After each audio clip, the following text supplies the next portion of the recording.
What's up, guys? Welcome to the official Hip Kimura instructional. My name's Mike Gardner. I'm one of the coaches here at Legion AJJ. Got my black belt from Keenan a year ago, and I've been playing with this move for probably 3 or 4 years, making sure I found every entry, every transition in and out of it. So I'm happy to share that with you guys today. Before we get into it, I want to show you how I found it. I used to do this move that I called like the gi mora, because it's like a kimura where we're using our own gi to tie our partner's arm to us. Not super great. Since I found the hip kimura, I've never gone back to it.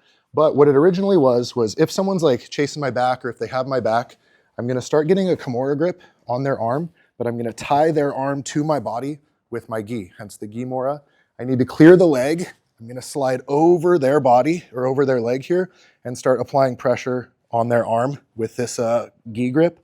One time I was trying it in no gi actually, and they tucked their hand behind my back and the hip kimura was born, never gone back. So what is the hip kimura? We can think of it like a kimura, boom, but using our hip here, right? So let's rotate this way a little bit.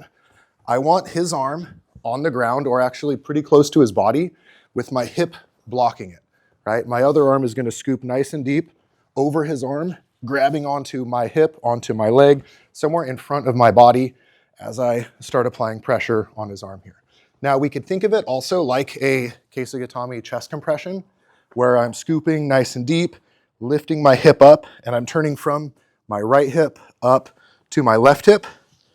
If I do that with his head and his arm, I can put a lot of pressure on him, make him tap there.